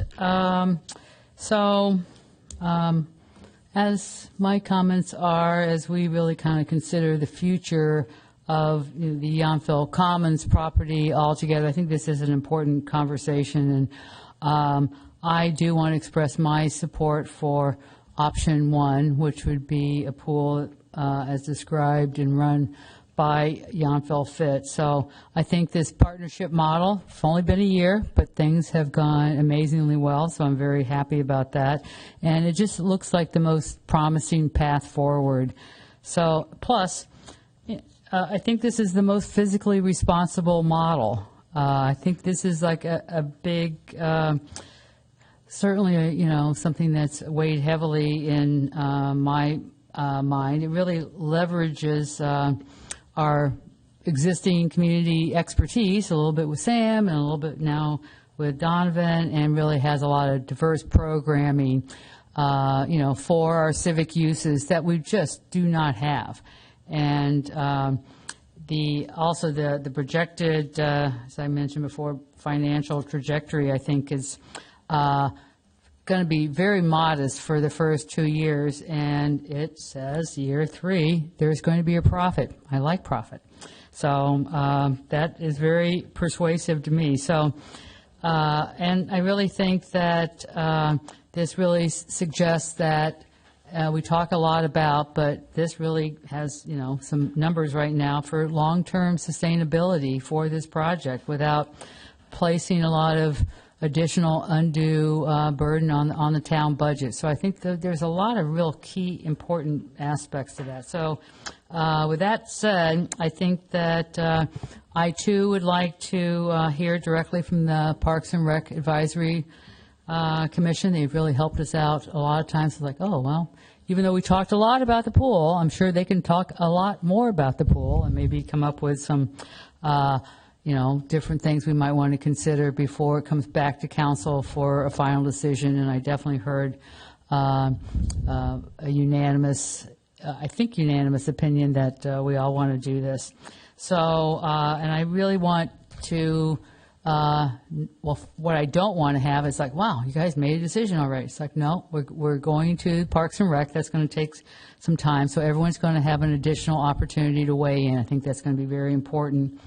And, whether they're really passionate about, aqua fitness or concerned about the cost or whatever it is, or maybe they've got, some idea about the sport court that in option 3 I haven't seen. We have bits and pieces of that all over town in spades. We've already, I hear even the Alan from Parks and Rec saying, yep, we do. So I kind of see that too. So I think letting us continue this by punting a bit off to Parks and Rec, so we can have plenty of transparency like we have with this project to date, at the very beginning, talking about the whole Yountville Commons, and a little more collaboration and really finalize what is really going to fit best in Yountville for long-term viability. So, to conclude, November 20th, I wrote down, is the PRAC. Can we get that on the PRAC agenda for November 20th? Will that work? Yes. All right, good. So, and we want them to just issue a formal recommendation. And this is an advisory commission as well. So then it would come back maybe in December, at our December meeting to make a final decision, or what do you expect? Well, I think, Sam and I were comparing notes here. And first I want to thank Donovan and Sam for working so hard on this and really this great conversation, because everything, and it's nice when you all generally agree, because I do think it feels like there's consensus that the Yountville Fit model is the one we want to pursue. I do think we can augment this report to kind of add to what was said tonight so that PRAC can hear that. I do think you all control the budget, and I do think the thing I would just, as Alan's here, it's like if something comes back and the rate should be lower, everything should be lower, and all of a sudden you see the expenses go up, I feel like this is where, the council needs to decide. It's really, although we all want things for free, Donovan's done a really good job of, I think, kind of creating this break-even model over the first 2 years. I would change your word profit to revenue share, because the agreement that we do have is once there is a profit or a surplus, the town shares that revenue. We haven't quite gotten there in the current agreement, so I think we would talk about that agreement. I would like Donovan to follow up on the risk issues in terms of costs so that we feel confident. I'll talk to Sam. I almost feel like if there is a continuing consensus at the PRAC level, it might even be worth waiting until January, February to bring something back that's a little more baked, that has, it could even be sort of a draft amended a use agreement, I think is what we call our agreement, so that we have something that is specific. Because what I don't want is, 9 months or a year, we've all committed to this pool, and then all of a sudden Donovan comes back and says, the insurance is $100,000. Sorry, I need to retrade the deal. That would be a problem. So I would like to get it further down the road, assuming there's consensus, because I think you've heard it tonight, and unless PRAC is disagreeing with you, my view is let's spend a little more time getting it to a place. And I also think if it's February, I hope to be in a place where I can tell you, again, here's your funding options. Like, do you want to try to make this work in phase 1, or do we want to wait till phase 2? Those things then give you a bigger picture, because this is obviously going to be, considered amongst other things. And, we need to provide a recommendation that, of course, is financially prudent, and that would be our intent. So long way of saying let's wait for the PRAC meeting. I think if there's a need to come back in December, we can do that to sort of settle it. But if not, I'd prefer to wait a little more time so that we can have a better numbers and analysis for you, so you can really sort of, and maybe the decision is amending, or at least the draft contract, so that we've signed on the dotted line and we know where the revenue share is and what the fee structure is and all of the details that sort of drive these numbers.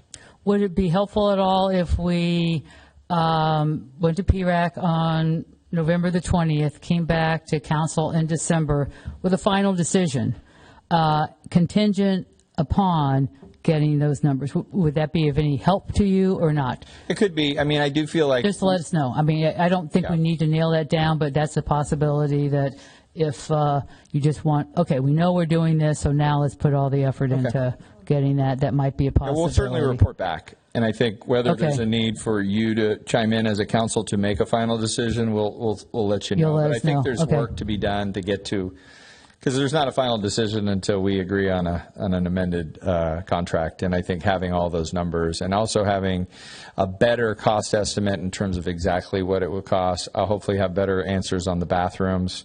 You know, all of those things are going to take some time to fully vet this. But yes, we will report back in December based on what PRAC says. Right. And if you, as a council, we feel don't like know yet.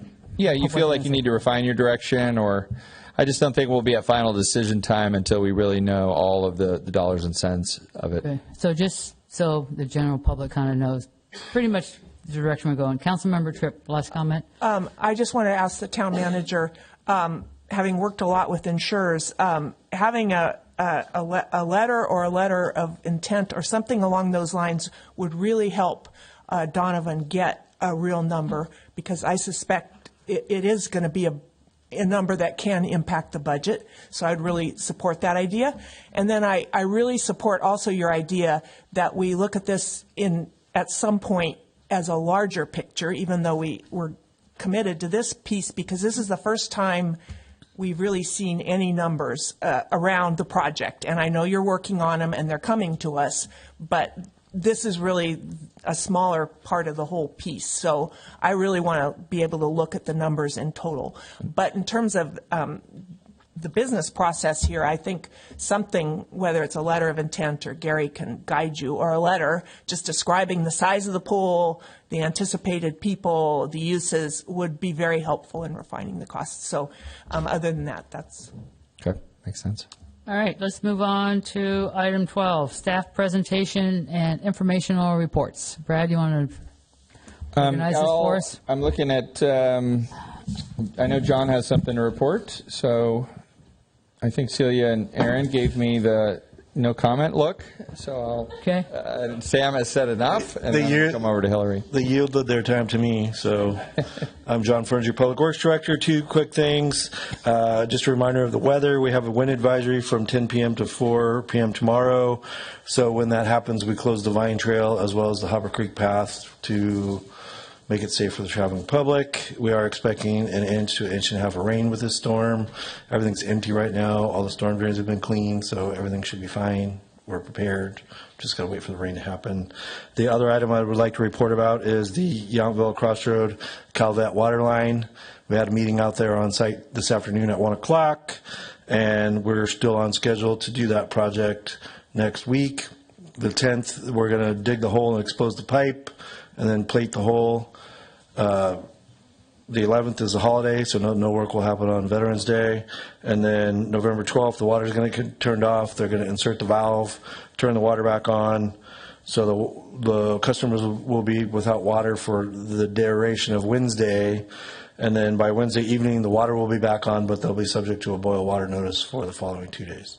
And then after that, in the future, we should be able to manipulate that system better and provide better service.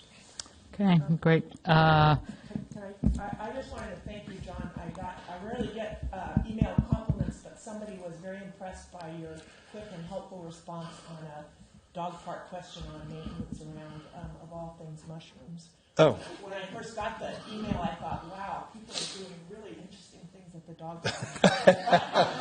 It was more of a concern about dogs eating mushrooms. But I just wanted to compliment you because you deal with such big stuff and then deal with mushrooms.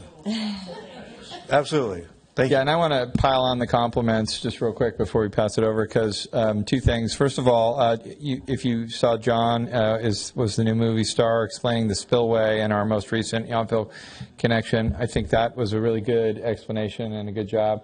I'm already looking at Donovan and Sam to be starring this week because the pool will be the conversation. So that was great, and you see that as a work in progress, and I think once we complete that, and obviously just in time, right? So I think this will all sort of make sense. And then the, one of the, I guess it's sort of a philosophical thing, but we all got a lot of kudos, Halloween, everyone that contributed. But for me, the most important thing was we are now, I think, and I will just say finished with the North Washington Street Corridor project, because there were so many facets to that project. It's always helpful to have a party to try to get it all done. And there was a point in time last week where sort of three things were happening at once. Rosalba was up putting, if you noticed, we have these thermo stickers that sort of guide you to the Vine Trail now that really help with that intersection there. The bikes would kind of get confused. Now we do have bike lanes that take you down Washington. We have Sharrows. I think I'm seeing a lot more bike traffic in the right places, which for me means off the sidewalks. But it also, I think the Midtown Connector and what we did, just with that advisory lane, I see a lot of, sort of tourists sort of looping and coming, using the Vine Trail. Obviously, we were able to finish the sidewalk in front of the French Laundry Garden, as well as we call it Ponchichios. So it's sort of a little combination of ponchas and chichios. So all of those things were done as part of a paving project, and I think, John and his team and the contractor, they're not here, but this Goodfellow Brothers, they really were a great partner to get all this work done, and I want to say it's complete, even though I know there's always punch list items, little things. The trees, the flowers, all the stuff. Leo and his crew, by the way, put in those olive trees. Like we had a vision, and it's hard, when you start doing the work, because you don't see it until it's done. So I just feel very proud of the team and what we were able to achieve in what was in essence 2 months. If you think about, and I wasn't here for South Washington, but I heard it took longer, and it was a lot of there was a lot of challenges there. So I think kudos to you and the staff and the contractor. Did you have anything you wanted to Before you share? move on, could we have a couple questions up here for John? Oh, sorry. Yeah, I'm sorry. Go ahead. Vice Mayor. Thank you. So back to the work you're doing on Fennell and the crossroads for the water customers out of town. Can I assume that you will communicate about the Wednesday water shutoffs well before that happens? Oh, yes, absolutely. Okay. Yeah, we've already scheduled You did. But bottled water deliveries to the customers Oh, that that's normally right. receive bottled water, and we have the draft flyer ready to go. And our meeting today was with Calvet, so our press release will, align with theirs. Thank you for that pre-care and getting that done. And then the spillway looks great, and we finally have a water feature in town. Yes. Thank you. And it's not a pool. Please don't play in it. Yeah, huge rocks. And you guys are really impressive driving trees and rocks and things around. So, Town Manager, back to you. Yeah, Hillary said, she's helping all the communication, obviously, that connects all of this. I want to thank you, too, because it's a lot of work there. And you saw our holiday kiosk. We got the roof on today, so we're prepared for the storm. Working with Sam and Natalie with the chamber, we had a good meeting today. We anticipate that we'll be open for the tree lighting, and we hope a few days prior. This will be Yountville merchandise available through the holidays, and we're excited about it. It's a little greenhouse building, just for those that are, it's one of these things we bought it on Wayfair. For $10,000. It's not a huge investment to, if you're curious, to create a little store. And that's, I do think if I was to categorize, the complaints or I'll just call them suggestions that I've received since I've been here, the biggest one is we need more shopping. So we're going to do that. And what's nice is now the Cornerstone shop across the way, which was the Tina Stevens shop, is going to partner with us. So they're going to have Yountville merch too. We'll see what comes of that. So this is, not the marketplace reopening, but it's something. And so another fun project and another event-driven milestone with the tree lighting. So on to the next. But thanks. It's fun to see those things. Those are part of, I think, for the staff at least, how we take. Yountville we Fit take can pride. start another business outside of your business. I'm just saying, we're open to anything you want to come talk to us about. Swag. All right, so let's go on to council external meeting reports. Oh, I did want to mention I did receive an email. I think maybe some of the other council did too, from Mark Van Gorder, PG&E. There will be some high winds that our Director of Public Works mentioned. So just so public knows, we know what happens when birds or sticks hit power lines. So hope we'll get through this one. So external meeting reports. I will start with flood control. Flood control met October the 14th. Let's see.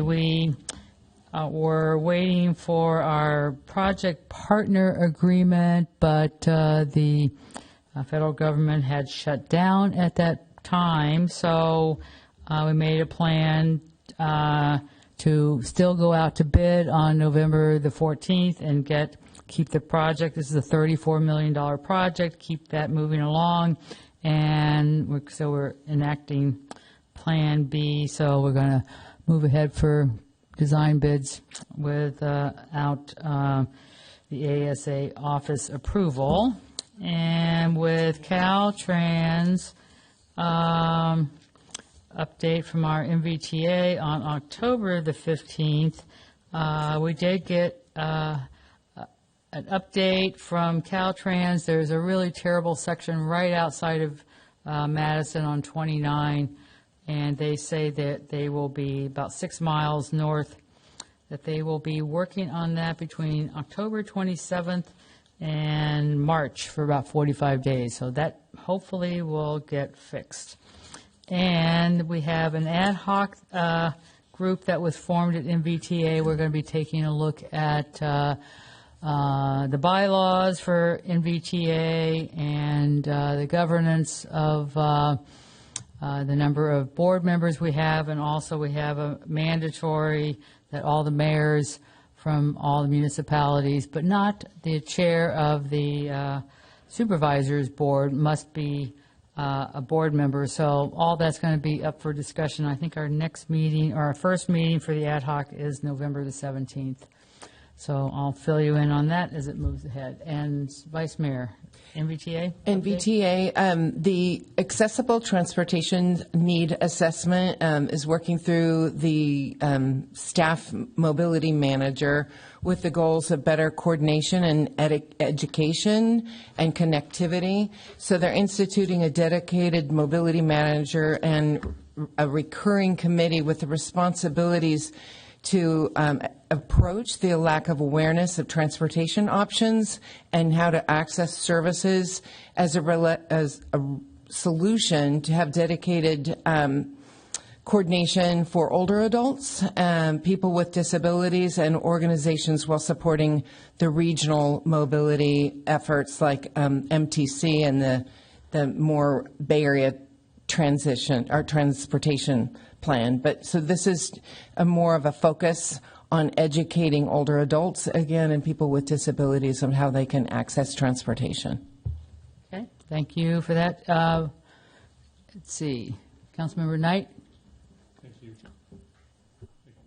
Thank you, Mayor. A couple things. I don't necessarily have any external meeting reports, but I did attend the PG&E workshop that was at the community hall, and it was interesting to be able to talk to their staff and also to look at the map that showed really where the two circuits come into Yountville and how, and the fact that one of them actually originates at that large electrical power plant off of Big Ranch Road by El Centro, but it's understandable how the way they are, the way the power sometimes goes off, that both those circuits that come up 29 or come into the town off of Silverado Trail really go out into the eastern and western hills of Napa County, where I'm sure the trouble occurs, and then all of a sudden they're shutting off the circuit. So it was interesting to talk to them and to learn that they're going to try to find a way to link the circuits in the future to where if one goes down, they can power up the other, have the rest of the community be powered by the other circuits. So that was very helpful. The other thing that just caught my attention and interest, piqued my interest, was in our mail that we get for council members, is that this Saturday, the Northern California Sister City International Annual Conference is in Orinda for just Saturday at the Wilder Art and Garden Center. I've always heard that's kind of an interesting center. So I'm going to spend the day, go there on my own dime and kind of check out Sister City and how communities are working with the Sister City International. I think we have two sister cities in our community. One is probably close to 50 years old in France in the Alsace-Lorraine region, Georgiant's kind of hometown area. And then about 30 years ago, we developed a sister city relationship with a community in Guanajuato, Mexico.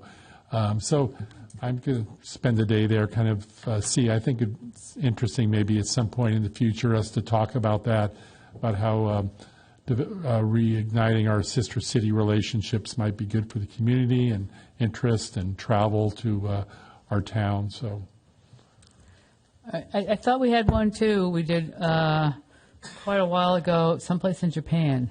I have to look into that again, too, but that's, okay.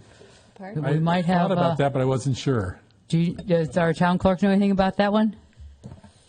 Deputy Clerk is currently researching the variety of sister cities that we have. We actually came up with one in Croatia as well, in addition to Todos Santos. So prior to you attending, we will provide you with the complete list. Look for Japan, someplace in Japan too.